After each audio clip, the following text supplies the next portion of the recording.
Nikah in Islam, formality or fundamental requirement. Note, this voice recording will have a few seconds interruption in between, so continue listening. Is marriage a sacred covenant or just a social contract? Across time and cultures, humans have paired, reproduced, and formed families sometimes without ceremonies, contracts, or witnesses.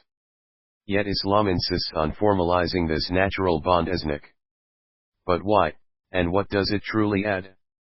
Disclaimer. I am not a Quranist, Parvzi, or Qadiani, but a practicing Muslim who believes in the Quran, Sunnah, and a Hadith in conformity with the Quran. This treatise reflects my understanding and is purely academic in nature. It does not constitute a binding verdict or fatwa in any form or sense. Those who disagree are free to disregard it and throw it in the dustbin. The concept of nikah, marriage contract, in Islam has been debated for centuries, not only by jurists but also by modern thinkers who question its essential nature.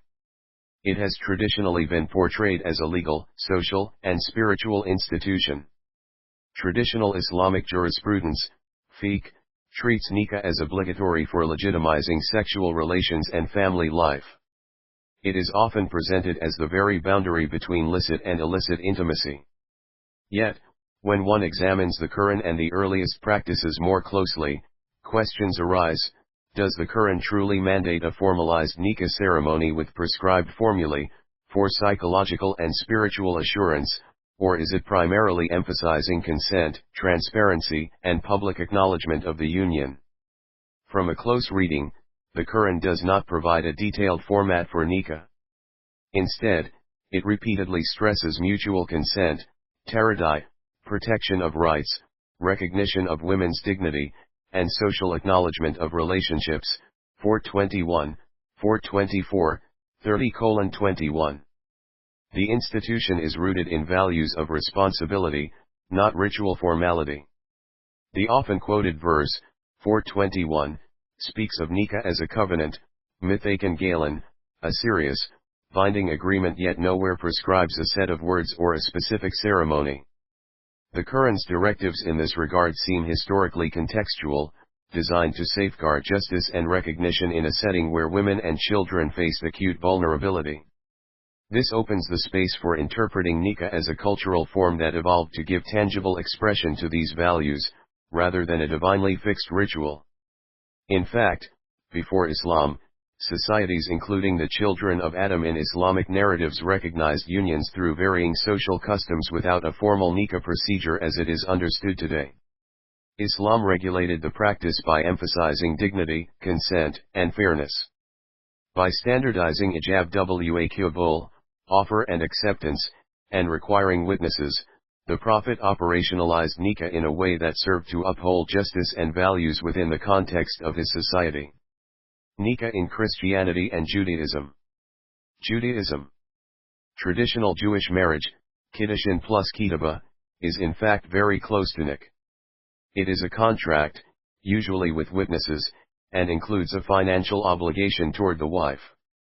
Many Muslim jurists historically accepted marriages between Jews under their law as valid when couples converted to Islam, without requiring nikah unless formal conditions were absent.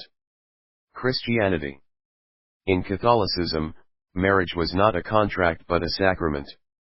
It often did not have mahr-like obligations, though witnesses and family recognition were expected.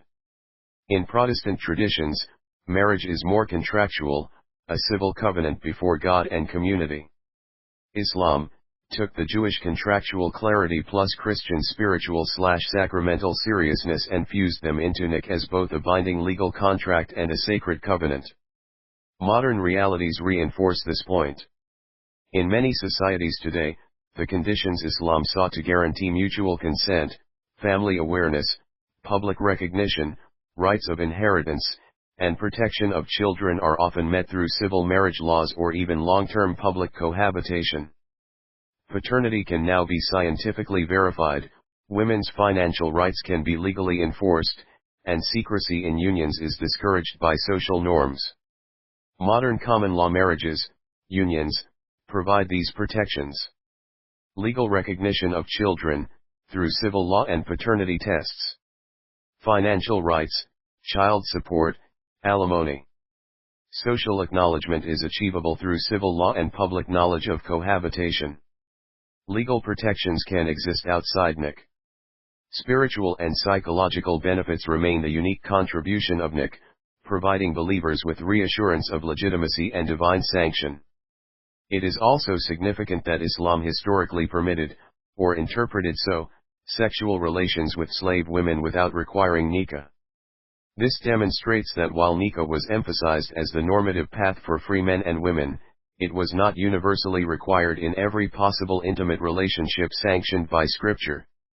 If nikah were an absolute, divinely fixed necessity for all sexual relations, such an exception would not exist. Scholarly voices supporting flexibility.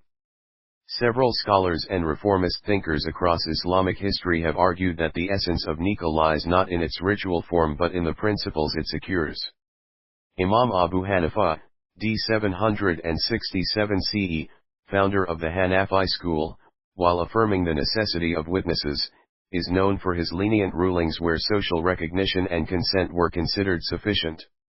He even downplayed the sinfulness of certain irregular unions compared to later jurists. Shafi'i, Malik, Hanbal, generally emphasized the sunnah and obligatory aspects of nikah for free individuals, insisting on witnesses, mahr, and public announcement to protect rights and morality.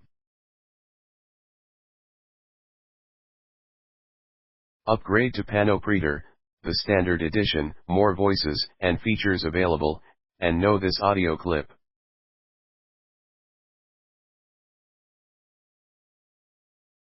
Traditional, Orthodox views. Shah Waliullah of Delhi, d. 1762 CE, emphasized that many details of marriage practice are shaped by custom, urf, rather than immutable divine law, allowing scope for adaptation.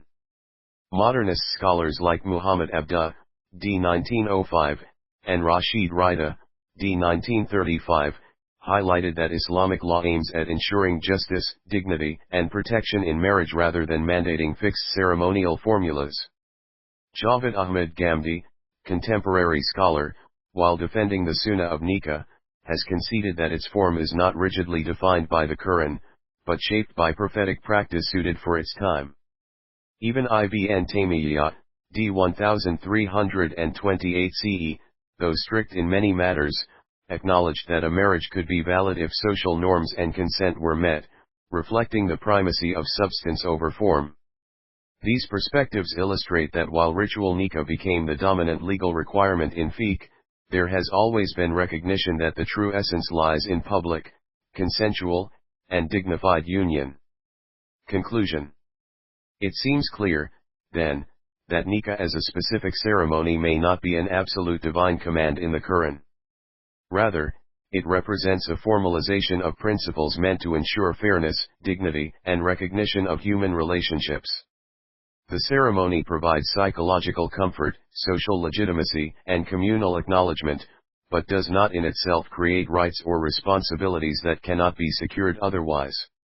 In the contemporary context, where civil laws and social norms often realize the Quranic objectives of transparency, bayinah, protection, iflirt, and justice, adl, the formal structure of nikah may not be as indispensable as it once was. This is not to suggest that the nikah ceremony should be disregarded, but rather to emphasize that its absence, under certain circumstances, does not necessarily invalidate a mutually consensual and sincere union between a man and a woman, just as in the case where one of the spouses becomes an atheist or a non-Muslim, the marriage would not automatically end or become invalid, thereby allowing such couples to continue their lives without moral guilt or social condemnation.